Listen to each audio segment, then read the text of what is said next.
Today is the day! I have to pick it up!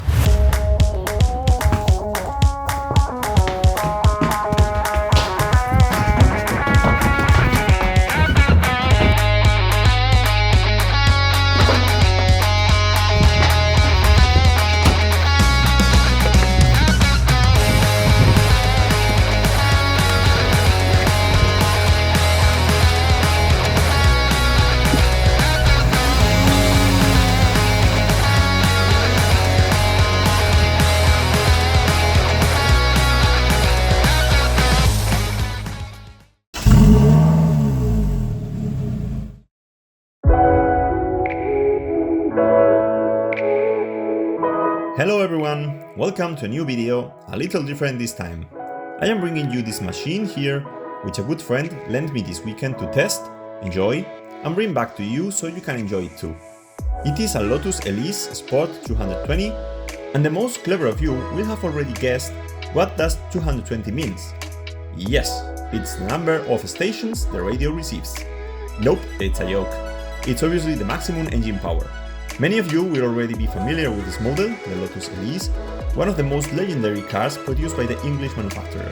In this case, it's the third generation of the model, or 3 Series, although it's really just a deep restyling of the 2 Series, which in turn uses an evolution of the first Series chassis to comply with impact regulations.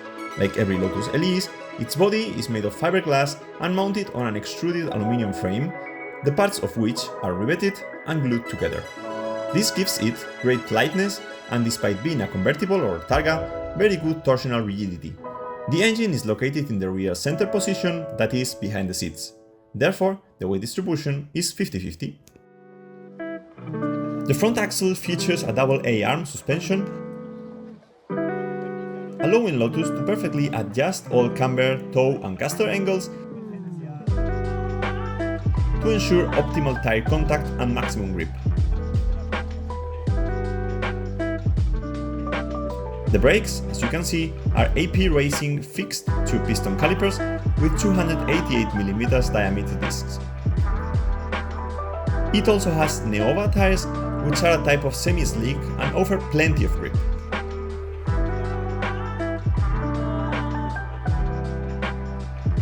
The rear axle also has a double A-arm suspension with an extra arm to control towing.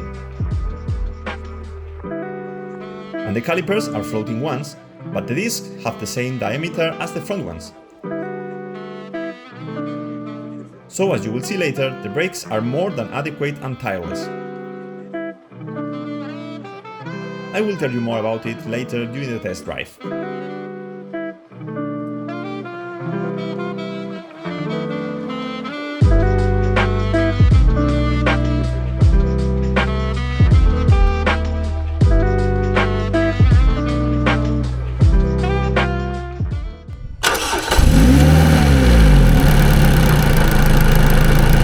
Back here, under this Ferrari-style semi-transparent cover, we have the engine, a 1.8 liter from Toyota, which Lotus decided to equip with a supercharger, thus raising power to the mentioned 220 horsepower at around 6,800 RPM. Maximum torque is 250 Nm at 4,600 RPM. You will be able to hear it later. In case you are planning on taking a trip with an Elise, you have the trunk right here behind you, next to the engine. For a weekend as a couple, it's more than enough.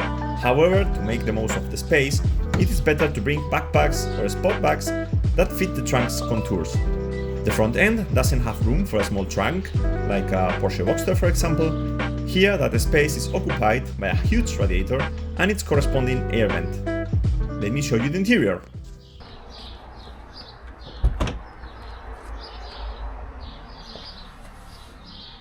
Let's see how I get in here.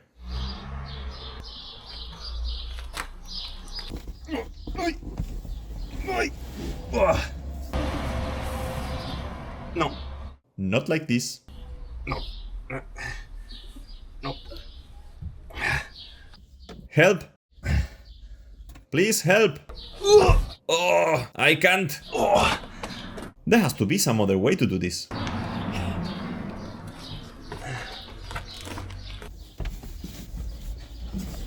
No. Nope, I am hitting the steering wheel.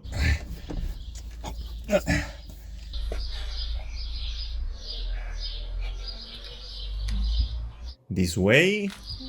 Let's see. Oh, stop. Ah. Ah. Ah. Y ahora. Oh. Oh. Okay. This is the way. And how do I get out? Or do I stay here forever? I will show you the inside and then let's see how I get out.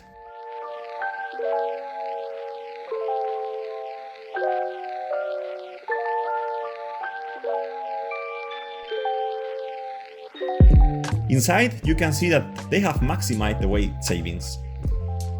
The steering wheel is tiny, but the thickness is perfect.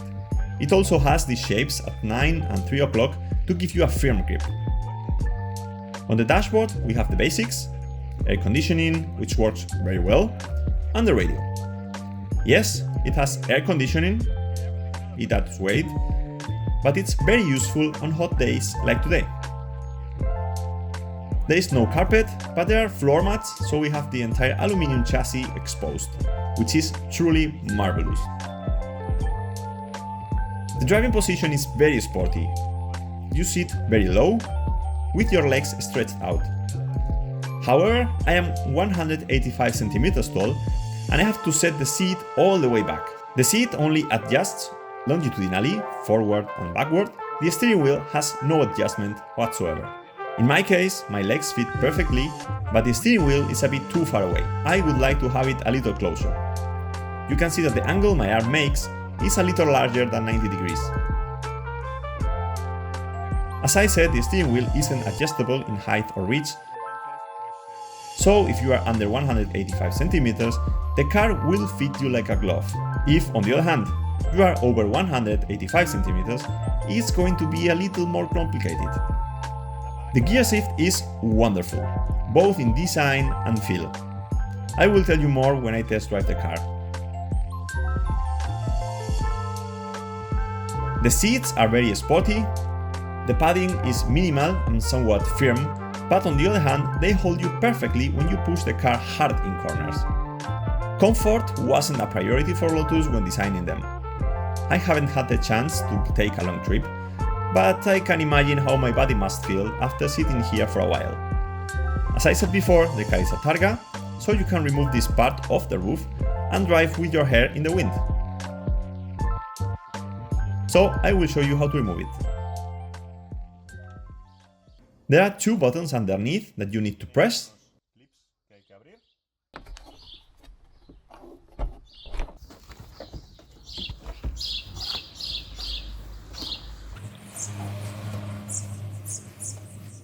Let's go to the other side.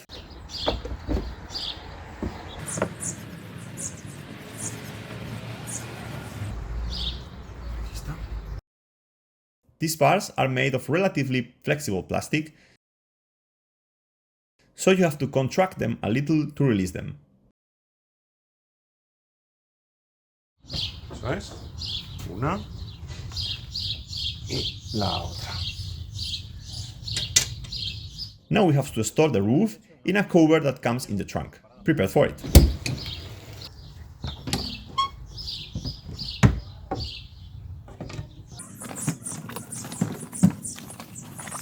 This is the cover, and in it goes.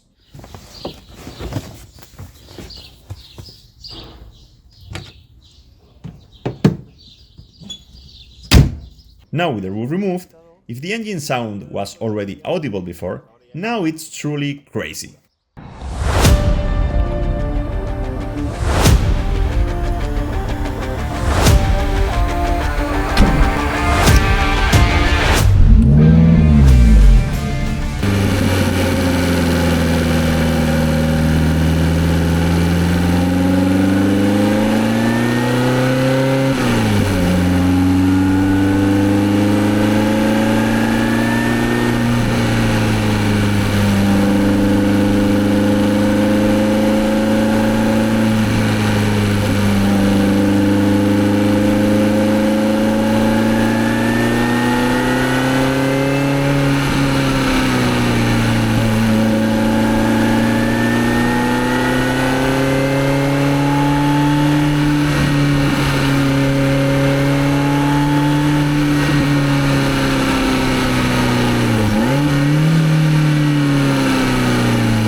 Speaking of the engine, I have already mentioned the power and torque figures, and I won't repeat myself.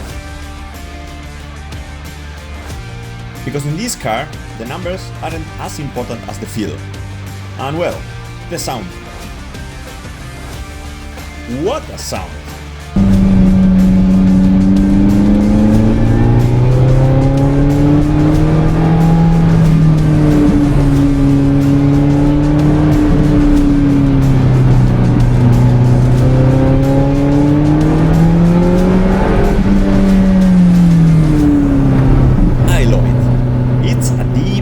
Raspy sound that immediately makes you realize this thing is serious, in case the exterior and interior aesthetics haven't suggested it enough until now.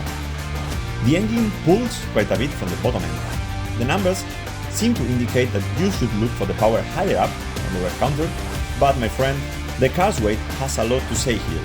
Thanks to the low weight, 914 kilos according to the spec sheet, the engine moves the car with ease almost from idle. As we increase the revs, the whistling of the supercharger becomes more and more noticeable, which, together with the exhaust, creates a perfect harmony that we won't want to stop hearing.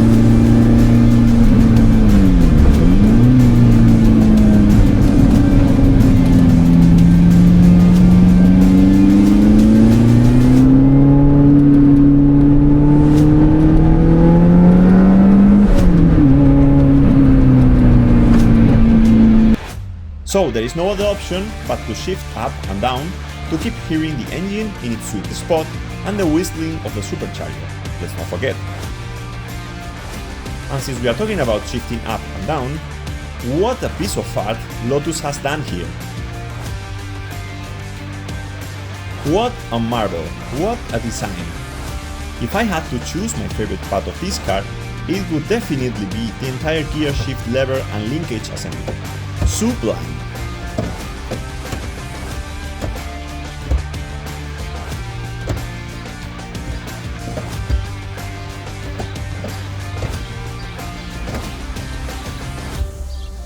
Plus, the design matches the function. Since the feel is out of this world. It takes some time to get used to it. If you haven't tried anything similar because you haven't owned this exact car, you have probably tried many gear shifts, but nothing like this. It really takes some to get used to it. The shifter travel is very short, ultra short.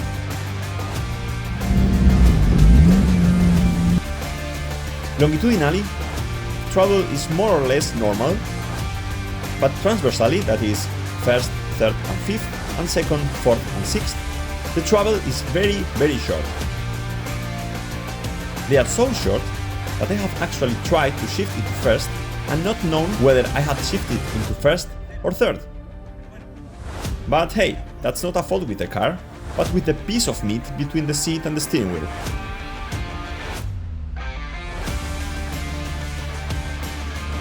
The gear ratio is perfect.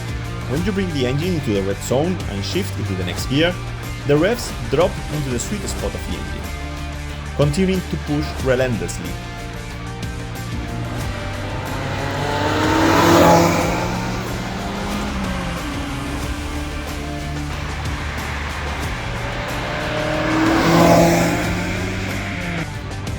Relentlessly until the next corner arrives and you have to stop the car, because without realizing it, you are already going too fast. It's time to test the brakes and see, or rather experience, what they are capable of. Thanks to its front calipers and generously sized discs, along with the rear calipers with discs the same size as the front ones, the braking power is more than enough to stop the car, however and wherever you want. I would like to emphasize the car's weight again here, since due to its low weight, the brakes are even less stressed. Therefore, brake fatigue is neither present nor expected.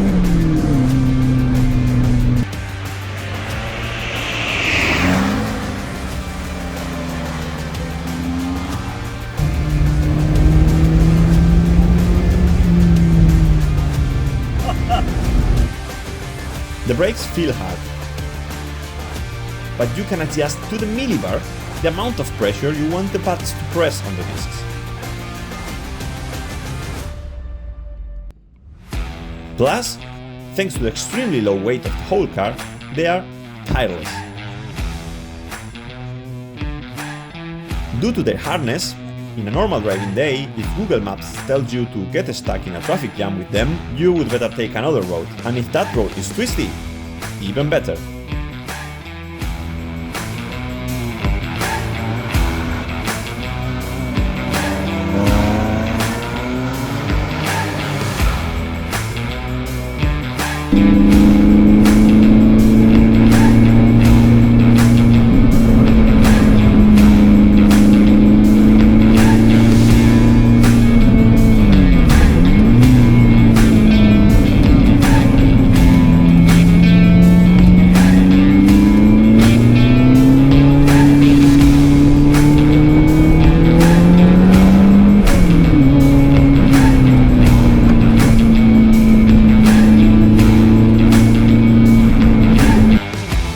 Regarding the chassis and steering, what can I say? It's perfect too. I can't describe it in any other way.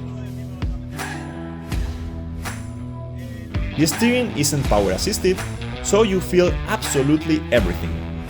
A ton of information comes to the steering wheel to you.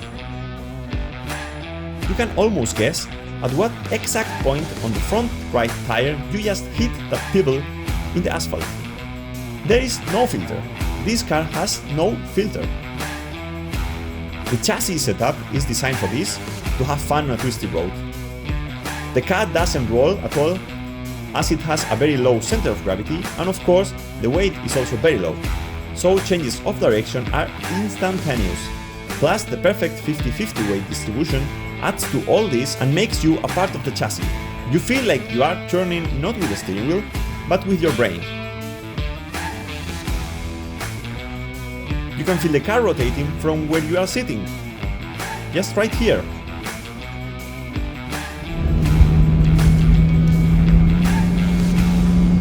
It's totally different from anything I have driven so far.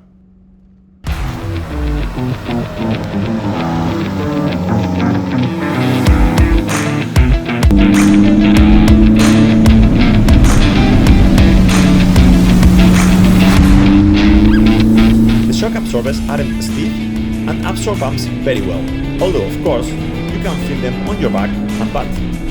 We return to the issue of the weight. This allows Lotus to use a relatively soft suspension, as it doesn't have tons of weight to absorb or excessive roll to mitigate, as is the case with SUVs or any other modern car whose center of gravity and weight are higher than this Lotus.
In short, this car is a collector's item, a concept that can no longer be bought, and anyone interested in cars should be able to test drive at least once in their life. But hey, if you try it, you will have a problem, because you will want one. ¡Qué maravilla, por Dios! ¡Uf, qué maravilla! Now, after all the twisty roads and all the fuel burn, it's time for a warrior's rest. And what better way to unwind than with a spa session? Let's give it a good cleaning before returning it to its owner.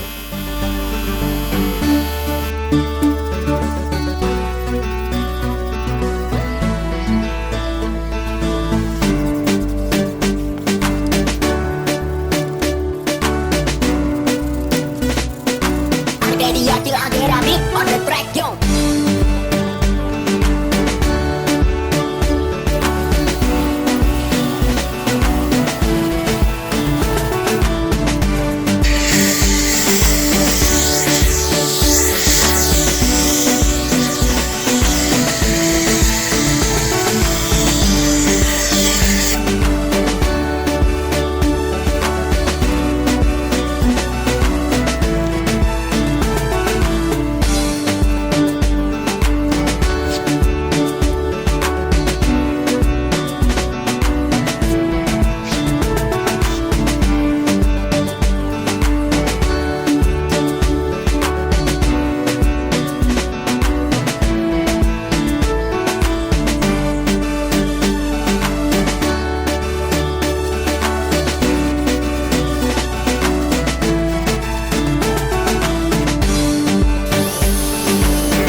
Following Lotus instructions, to clean the roof, you just need to brush it and vacuum it. They don't recommend to use any kind of product here. But there are here and there a few stains, and it is in fact a fabric. So I am going to remove these stains with a very diluted ammonia mixture, and let's see if I can remove these stains, that one here and the other one over there. And then I will brush the whole roof and vacuum it.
Unfortunately, the time has come to say goodbye to this marvel.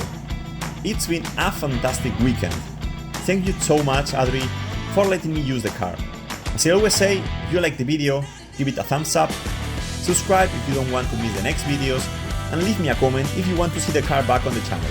That way I can put some pressure on my friend. Thanks so much for watching, bye bye!